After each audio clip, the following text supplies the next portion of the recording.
बाला साहब ठाकरे जी के पुत्र और पौत्र ने अपनी आइडियोलॉजी यानी हिंदुत्व की जो आइडियोलॉजी थी उसको छोड़ दिया, उसको दरकिनार कर दिया, शिव सैनिकों का अपमान करना शुरू कर दिया। उन्होंने ये नहीं बोला कहीं पर भी कि आप मुख्यमंत्री मत रहो, उन्होंने क्या बोला कि एनसीपी और कांग्रेस को छोड़ो, अपनी आइडियोलॉजी अपनी विचारधारा पर वापस आओ, हम एक साथ हैं। लेकिन उनको नहीं छोड़ रहे हैं, क्यों? क्योंकि गद्दी चाहिए उनको। इमोशनल कार्ड जब नहीं चला तो उसके बाद आज वहां पर दंगे फसाद होने आरंभ हो गए हैं। ये बोला जा रहा है कि शिव सैनिक अब उग्र होकर के सड़कों में उतरेगा।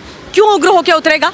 क्यों? मतलब इतनी खतरनाक स्थिति बनाई जा रही है, क्या कारण है? अभी भी मुख्यमंत्री तो उद्धव ठाकरे जी है ना, मिस्टर वलसे पाटिल अभी भी वहां के गृह मंत्री हैं। तो यह तोड़ फोड़ मार कुटाई क्यों हो रही है? किसको डराने की कोशिश कर रहे हैं? आज जो शिवसेना टूटने के कगार पर खड़ी है ना, इसमें बहुत बड़ा हाथ मिस्टर संजय राउत का है। संजय राउत जो है धमका रहे हैं इस वक्त लोगों को। नवनीत राणे जो अमरावती से इंडिपेंडेंट सांसद हैं और उनके हस्बैंड जो थाने से एमएलए हैं इंडिपेंडेंट, उनको कितनी खतरनाक धमकियां संजय राउत ने दी थी। बोला था अगर तुम जाओगे मातोश्री के सामने तो तुमको 20 फीट जमीन के नीचे गाड़ देंगे, अगर तुमने हनुमान चालीसा पढ़ने की कोशिश करी मातोश्री के सामने तो फिर अपने अंतिम संस्कार यानी कि क्रियाक्रम का सामान तैयार कर लो, तुम्हारे घर के बाहर एम्बुलेंस खड़ी है, अपना हश्र देख लेना, अगर शिव सैनिक उग्र हो गया तो कुछ भी हो जाए। ये शब्दावली एक राज्यसभा के सांसद की, AIMIM के साथ गठबंधन कर रहे हैं राज्यसभा में आने के लिए।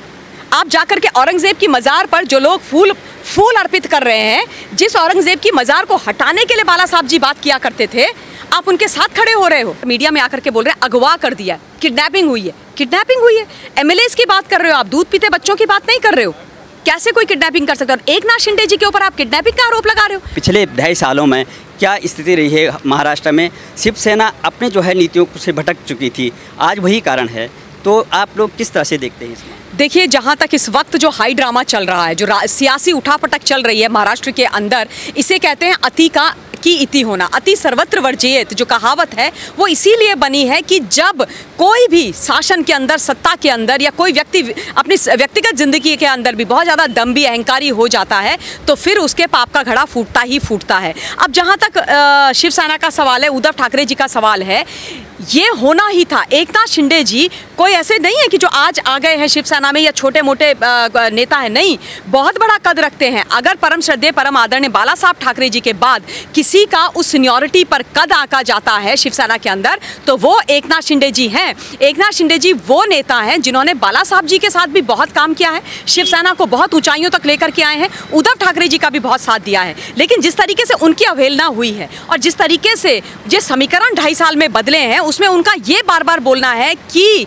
अगर आप आइडियोलॉजी के साथ जो विचारधारा है, जो बाला साहब ठाकरे जी ने विचारधारा दी थी, हिंदुत्व की विचारधारा, उस पर नहीं चल सकते क्योंकि आपको सत्ता का और कुर्सी का लोभ है, तो फिर आप लोग शिव सैनिक कहलाने के लायक नहीं हैं और हम आपके साथ नहीं रहेंगे। और मैं एक चीज़ और साफ कर देना चाहती हूँ, जिस तरीके की बातें आ रही हैं, जिस तरीके के बयान निकल करके आ रहे हैं शिव सैनिकों के द्वारा, और विपक्ष में बैठी हुई जो पार्टी है उसके ऊपर ठीकरा फोड़ने की कोशिश कर रहे हैं, एक बात इन लोगों को समझ जाना चाहिए। और मैं लगातार 3 दिन से ये हर मेन स्ट्रीम मीडिया में और सोशल मीडिया में बोल रही हूं कि ये शिवसेना वर्सेस शिवसेना है, ये शिवसेना के साथ लड़ाई है और लड़ाई उन्हीं के अपने लोगों ने ये उठाई है। और असल में वो आहत हैं, क्योंकि उनको ये दिख रहा है कि आदरणीय बाला साहब ठाकरे जी के पुत्र और पौत्र ने अपनी आइडियोलॉजी यानी हिंदुत्व की जो आइडियोलॉजी थी उसको छोड़ दिया, उसको दरकिनार कर दिया, शिव सैनिकों का अपमान करना शुरू कर दिया। एकनाथ शिंदे जी के साथ जिस तरीके का दुर्व्यवहार किया गया संजय राउत और आदित्य ठाकरे के द्वारा, वो बहुत चिंताजनक और शर्मनाक है। जब MLC के चुनाव हो रहे थे तो सारे शिव सैनिक जो थे, जितने भी MLA थे शिवसेना के, वो एक होटल में जाके मुंबई के रह रहे थे। उस समय एकनाथ शिंदे जी ने जब ये बात बोली थी कि भाई आप कांग्रेस को क्यों MLC का चुनाव जिताने के लिए वोट देने की अपील कर रहे हो, या अपनी वोट आप वहां क्यों दे रहे हो, कांग्रेस को छोड़िए, आप अपना देखिए, कांग्रेस के साथ कभी भी बाला साहब ठाकरे नहीं जाना चाहते थे। तो उस वक्त संजय राउत ने और आदित्य ठाकरे ने उनके साथ बहुत बुरा बर्ताव किया, बहुत बुरी तरीके से वो बोले, और ये जो चक्र है ना वहीं से आरंभ हो गया। तो ये बोल देना कि किसी और की गलती है, ऐसा नहीं है। इनका खुद का घर, इनकी खुद की नींव मजबूत नहीं है, इसलिए यह हालत हो रखी है। और आप देखिए, अब ये हो जाता है ना कि जब अहंकार होता है तो उसकी पराकाष्ठा पार होती है। आज आप जो हालत इस वक्त जब मैं आपसे बात कर रही हूँ और अभी थोड़ी देर पहले जब मैं डिबेट चैनल पर कर रही थी, उस वक्त जो विजुअल्स आ रहे थे महाराष्ट्र से, मुंबई से, वो बहुत चिंताजनक हैं, बहुत खतरनाक हैं। हर तरीके का काट इस वक्त जो उद्धव ठाकरे जी खेलते हुए दिखाई दे रहे। उन्होंने पहले फेसबुक लाइव के माध्यम से इमोशनल कार्ड खेला, बोला कि मुझे किसी चीज़ का लालच नहीं है, किसी चीज़ का लोभ नहीं है, मैंने देखो बंगला छोड़ दिया, गाड़ी छोड़ दी, अगर तुम चाहते हो, मेरे शिव सैनिक चाहते हैं कि मैं मुख्यमंत्री ना रहूं तो मैं मुख्यमंत्री पद से इस्तीफा देने के लिए तैयार हूं, मैंने लिखा हुआ है, तुम वापस आके मुझसे इस्तीफा तो मांगो। अब एकनाथ शिंदे जी जिनके पास इस वक्त पूरा नंबर है, उन्होंने ये नहीं बोला कहीं पर भी कि आप मुख्यमंत्री मत रहो। उन्होंने क्या बोला कि एनसीपी और कांग्रेस को छोड़ो, अपनी आइडियोलॉजी, अपनी विचारधारा पर वापस आओ, हम एक साथ हैं। लेकिन उनको नहीं छोड़ रहे हैं, क्यों? क्योंकि गद्दी चाहिए उनको। इमोशनल कार्ड जब नहीं चला तो उसके बाद आज वहां पर दंगे फसाद होने आरंभ हो गए हैं। एक कुडालकर, जो मंगेश कुडालकर जो विधायक हैं, जो इस वक्त असम के अंदर हैं, गुवाहाटी में हैं, उनके पूरे दफ्तर में शिव सैनिकों ने तोड़फोड़ कर दी है। और इस वक्त जो है हाई अलर्ट पूरे मुंबई के अंदर, पूरे महाराष्ट्र के अंदर जारी कर दिया गया है, क्योंकि ये बोला जा रहा है कि शिव सैनिक अब उग्र होकर के सड़कों में उतरेगा। क्यों उग्र होकर उतरेगा? क्यों, मतलब इतनी खतरनाक स्थिति बनाई जा रही है? क्या कारण है? अभी भी मुख्यमंत्री तो उद्धव ठाकरे जी हैं ना, मिस्टर वलसे पाटिल अभी भी वहाँ के गृह मंत्री हैं। तो यह तोड़ फोड़, मार कुटाई क्यों हो रही है? किसको डराने की कोशिश कर रहे हैं?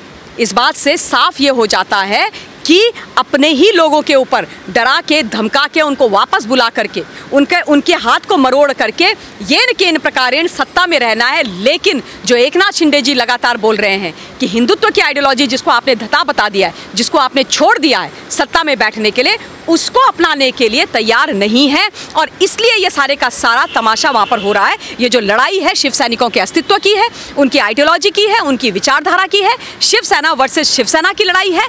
और अब इस वक्त बाय द वे मैं एक चीज़ और बता देना चाहती हूँ, ये जो लड़ाई है ना, ये सत्ता की, मुख्यमंत्री के कुर्सी की, पद की, शासन की नहीं है। अब ये लड़ाई शिवसेना के अस्तित्व की है, क्योंकि अब एकनाथ शिंदे जी ने दावा ठोक दिया है शिवसेना के ऊपर। वो कह रहे हैं कि सारे लोग तो मेरे साथ हैं, इसलिए सिंबल मेरा है, शिवसेना मेरी है। जिसके पास आइडियोलॉजी, शिवसेना उसकी है। और इस वक्त जब मैं आपसे बात कर रही हूँ, जिस वक्त हम ये इंटरव्यू शूट कर रहे हैं, ऑलरेडी 40 से ऊपर विधायक जा चुके हैं एकनाथ शिंदे जी के साथ। और उसके अलावा 41 तो जा चुके हैं शिवसेना के, और उसके अलावा 9 इंडिपेंडेंट विधायक जा चुके हैं उनके साथ। उन्होंने बोला है कि हमारा जो समर्थन है वो एकनाथ शिंदे जी को है।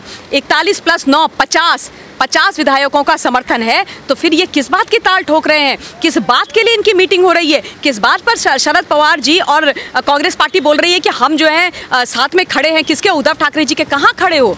मतलब कहाँ? ना आपके उद्धव ठाकरे जी के पास अब कुर्सी रह गई है और ना ही पार्टी रह गई है। तो ये बहुत चिंता का विषय है। और ये विषय और ये जो आज स्थिति में वो हैं, वो अपने खुद की वजह से। संजय राउत जो है इतने जिम्मेदार आदमी हैं, सांसद हैं, वो कहते हैं कि सदन से और सड़क तक हम जीतेंगे। किस आधार पर? देखिए, जहाँ तक संजय राउत जी की आपने बात करी है, ये बड़बोले नेता जी है और मैं हमेशा से इनको बोलती रही हूँ, बड़बोले नेता। और आज जो शिवसेना टूटने के कगार पर खड़ी है ना, इसमें बहुत बड़ा हाथ मिस्टर संजय राउत का है। संजय राउत जी ने बहुत बड़ी अहम भूमिका इसमें निभाई है अपनी शिवसेना को तोड़ने के लिए। संजय राउत जो कह रहे हैं कि सड़क से संसद तक हम लड़ेंगे, बिल्कुल वो कह रहे हैं। आज कल तक तो अपील कर रहे थे वापस आ जाओ, वापस आ जाओ। परसों बोला गया था 5 बजे तक वापस आ जाओ। जब एकनाथ शिंदे जी ने बोला नहीं आना है, तो उसके बाद बोला ठीक है। उसके बाद कल बोला अच्छा 24 घंटे का समय और ले लो, वापस आ जाओ। अब बोल रहे हैं कि कोई समय तुमको नहीं दिया जाएगा, अब हमारा समय शुरू होता है। और जैसे ये बोला जाता है, उसके बाद सीधे मंगेश कुडालकर के दफ्तर पर एक खतरनाक हमला शिव सैनिकों के द्वारा कर दिया जाता है। और ये आह्वान कर दिया जाता है कि शिव सैनिक अब सड़कों पर उतरेंगे। संजय राउत जो हैं धमका रहे हैं इस वक्त लोगों को। और जो लगातार ये बातें की जा रही है ना कि वो जो 40 विधायक हैं जो पहले सूरत गए, उसके बाद वो गुवाहाटी चले गए, क्यों चले गए? वो इसीलिए गए, वो शिवसेना में रहे हैं, वो शिवसेना के नेता रहे हैं, कार्यकर्ता रहे हैं। वो पहचानते हैं कि संजय राउत किस तरीके के व्यक्ति हैं, वो जानते हैं कि उद्धव ठाकरे किस तरीके के व्यक्ति हैं, वो जानते हैं कि अगर हम वापस आएंगे तो हमारे साथ कुछ भी गलत हो सकता है। अभी तो कुडालकर के दफ्तर पर हमला हुआ है, क्या भरोसा कि बाकी लोग जो ये विधायक हैं वापस आ जाए, उन पर हमला ना होए? क्या भरोसा है? इस चीज़ का कोई भरोसा है?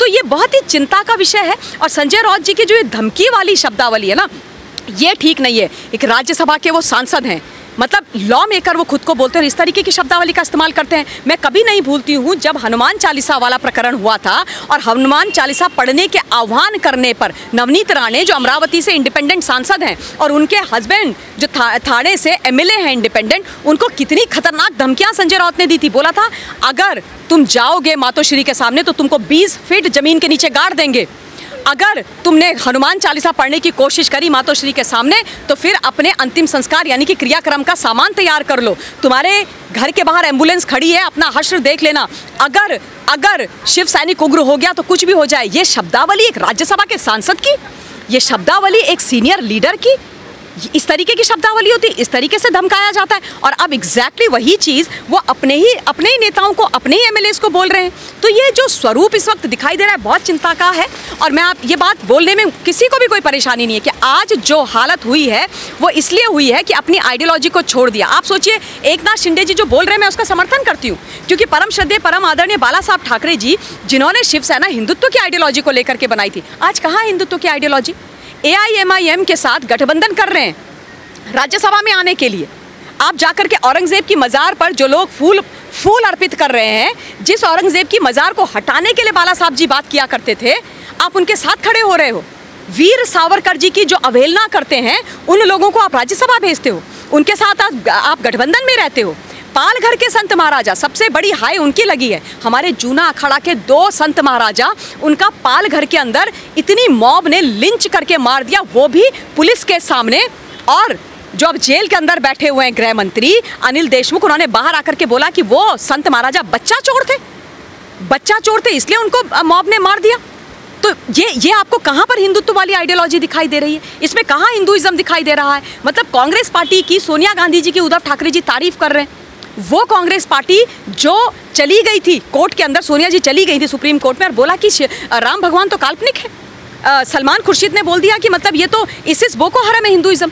तो ये जो आइडियोलॉजी का डिफरेंस है ना, उस पर बात की जा रही है। मैडम, जो नाना पटोले हैं, जो वहाँ के अध्यक्ष हैं, स्टेट अध्यक्ष जो हैं राज्य महाराष्ट्र के कांग्रेस के, वो उनका कहना है कि भारतीय जनता पार्टी ईडी का धमकी दे रहे हैं, ईडी को दे करके कुछ विधायकों को डरा रहे हैं, इसलिए ये सब। देखिए, मैंने शुरुआत में जो बात बोली थी मैं फिर से बोल रही हूँ, यहाँ पर कोई दूसरी पार्टी नहीं है। ये मतलब इतने ऑब्सेस्ड हैं भाजपा से जिसकी कोई हद नहीं है, उनका कोई लेना देना ही नहीं है। ये तो इंटरनल मैटर है। और ये मतलब नाना पटोले जो कांग्रेस के वहाँ के अध्यक्ष हैं, ये मतलब किस दुनिया में रह रहे हैं? इनका जो घटक दल है एनसीपी और जो इनके डिप्टी सीएम है इस समय अजीत पवार, उन्होंने कल मीडिया के सामने आकर के बोल दिया है कि इसमें भाजपा का कोई रोल नहीं है। साफ शब्दों में उन्होंने बोल दिया कि भाजपा का इसमें कोई लेना देना नहीं है। और मैं लगातार बोल रही हूँ, बार बार बोल रही हूँ कि ये शिवसेना वर्सेस शिवसेना है, शिवसेना बनाम शिवसेना है। उनकी आपस की लड़ाई है, उनकी आइडियोलॉजी की लड़ाई है, उनके अस्तित्व की लड़ाई है, उनके एग्जिस्टेंस की लड़ाई है। इसमें कोई दूसरी पार्टी नहीं है। पर दुख की बात यह है कि आज उद्धव ठाकरे जी ना अपनी कुर्सी बचा पाए, सत्ता बचा पाए, और ना ही वो अब अपनी पार्टी बचाने वाली हालत में है। ये चिंता की बात है। और शरद पवार जी को देखिए आप, वो इतने आग बबूला हो रखे हैं। वो कह रहे हैं, वो उद्धव ठाकरे जी से नाराज हो रहे हैं, बोल रहे हैं कि तुम्हारे 40 विधायक चले गए रातों रात और पुलिस को खबर नहीं लगी। तो मैं शरद पवार जी को ये बोलना चाहती हूँ कि इस वक्त भी जो दूसरे गृह मंत्री बने हैं महाराष्ट्र के, वो भी तो एनसीपी के हैं। वलसे पाटिल साहब क्या कर रहे थे? कहाँ सो रहे थे? वो क्या करता है आपका गृह मंत्रालय वहाँ पर? मतलब आप यहाँ पर आकर के लोग बोल रहे हैं, बाहर मीडिया में आकर के बोल रहे हैं अगवा कर दिया, किडनैपिंग हुई है। किडनैपिंग हुई है? एमएलएस की बात कर रहे हो आप, दूध पीते बच्चों की बात नहीं कर रहे हो। कैसे कोई किडनैपिंग कर सकता है? और एकनाथ शिंदे जी के ऊपर आप किडनैपिंग का आरोप लगा रहे हो। वो एकनाथ शिंदे जी जिन्होंने शिवसेना को खड़ा करने में अहम भूमिका निभाई है, आज आप उनके बारे में इस तरीके की बात कर रहे हो, आप उनको किडनैपर बुला रहे हो। कितने दुख और कितने शर्म की बात है ये। पर एकनाथ शिंदे जी अभी बहुत कंफर्टेबल हैं, मेजॉर नंबर उनके पास है ना, 2/3 नंबर उनके पास है, तो हर तरीके से वो कंफर्टेबल हैं। इवन पार्टी का सिंबल लेने के लिए और मांगने के लिए वो कंफर्टेबल हैं। 9 इंडिपेंडेंट विधायक हैं, वो भी उनके साथ जाने को तैयार हैं।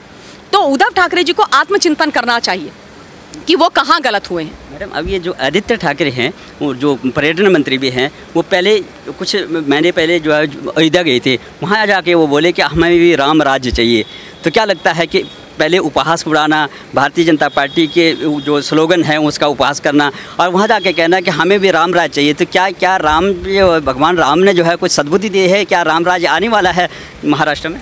देखिए, 2.5 साल से सत्ता उनके पास थी और जिस तरीके से सत्ता का दुरुपयोग किया गया है, मैं हमेशा से बोलती आई हूँ और मैं तो पिछले 2 साल से इस सरकार के बारे में लगातार बिना थके, बिना झुके, बिना रुके बोल रही हूँ और एक एक इनकी जो गलतियाँ हैं उनको बाहर निकाल करके लेकर के आई हूँ, है ना, क्योंकि बोलना ज़रूरी है। जब कोई बहुत फासिस्ट हो जाता है, अनार्किस्ट हो जाता है, तो उस सरकार को आईना दिखाना भी जनता का काम होता है, क्योंकि जनता के द्वारा ही चुन करके ये लोग जाते हैं और फिर सरकार बनाते हैं। 2.5 साल से सरकार बैठी हुई है, हर गलत काम वहाँ पर हो रहा है, एक भी काम वहाँ पर सही नहीं हो रहा है। वो बेचारी मराठी एक्ट्रेस केतकी चितले, 40 दिन से वो लड़की जेल के अंदर थी। क्या कसूर था उस लड़की का, क्या कसूर था उस एक्ट्रेस का? एक फेसबुक पर उसने पोस्ट को फॉरवर्ड कर दिया था और उस पर इतना जलजला आ गया कि उसके ऊपर मल्टीपल एफआईआर्स हो गई हैं। उसको कल जाके बेल मिली है, कल जाके 40 दिन के बाद, और बेल भी अब इसलिए मिली है क्योंकि अब सत्ता जाती हुई दिखाई दे रही। तो कह रहे हैं आप छोड़ दीजिए। एक नेवी के वेटरन सीनियर रिटायर्ड ऑफिसर ने व्हाट्सएप पर उद्धव ठाकरे जी का एक कैरिकेचर फॉरवर्ड कर दिया था। शिव सैनिक जो खुद को बुलाते हैं, उन्होंने बीच बाजार में पकड़ करके उनको इतनी बुरी तरीके से मारा था जिसकी कोई हद नहीं है। ये मतलब ये आप सत्ता कर रहे हो, ये शासन का स्वरूप होता है। सुशांत सिंह राजपूत को हम कैसे भूल जाएंगे? सुशांत सिंह राजपूत के केस के समय पर मेरे साथ करोड़ों लोगों ने ये बोला कि एफआईआर कर दो, एफआईआर कर दो। किसी ने एफआईआर नहीं करी, इंक्वेस्ट इंक्वायरी होती रही। इतनी चीज़ें इन लोगों ने गलत करी हैं। अब कहीं ना कहीं हिसाब किताब तो होगा ना। तो मैं हमेशा से ये बोलती आई हूँ, सत्ता आवत राम जावत राम है। आज आप मुख्यमंत्री हैं, कल कोई और होगा, परसों कोई और होगा, आपसे पहले कोई और था, लेकिन जो रहेगा आपके साथ वो आपका व्यक्तित्व है, चाहे वो राजनीतिक व्यक्तित्व है, चाहे आपका सामाजिक व्यक्तित्व है, और चाहे आपका वो कोई दूसरा व्यक्तित्व है। अगर आप उस इमेज को, उस व्यक्तित्व को खो देते हैं तो फिर आपका रिवाइवल बहुत मुश्किल है। और इस वक्त जिस क्राइसिस से ठाकरे परिवार गुजर रहा है वो यही है कि व्यक्तित्व उन्होंने अपना पूरा खो दिया और उसी की वजह से अपनी आइडियोलॉजी को धता बता करके कुर्सी की लालच में, बाय द वे जो कुर्सी, जो सत्ता उनके लिए बनी नहीं थी, जो प्री पोल अलायंस था, मैंडेट उसको मिला था, किसको? भारतीय जनता पार्टी और शिवसेना को। लेकिन जो लालच मन में आ गया था ना कुर्सी का, तो उन्होंने महाराष्ट्र की जनता को धोखा दिया, वोटर्स को धोखा दिया, और उसके बाद वो उन 2 पार्टीज के साथ चले गए जिनके साथ कभी भी शिव सैनिक खड़ा होना पसंद नहीं कर सकते। कांग्रेस के बारे में आदरणीय बाला साहब ठाकरे जी ने बोला था कि मैं कभी भी सत्ता इनके साथ नहीं बनाऊंगा, चाहे मुझे अपनी पार्टी बंद करनी पड़ जाए। उनके साथ ये लोग चले गए। तो क्या गलत बोल रहे हैं एकनाथ शिंदे जी? क्या गलत वो बोल रहे हैं? उनका जो उनकी जो विचारधारा है वो बाला साहब जी वाली विचारधारा है, और वो अपने अस्तित्व की लड़ाई लड़ रहे हैं, वो शिव सैनिकों के अस्तित्व की लड़ाई लड़ रहे हैं। बिल्कुल वो सही कर रहे हैं, इसमें कोई वो नहीं। और ये इंटरनल उनका मैटर है, इसका ठीकरा किसी और पर ना फोड़ा जाए।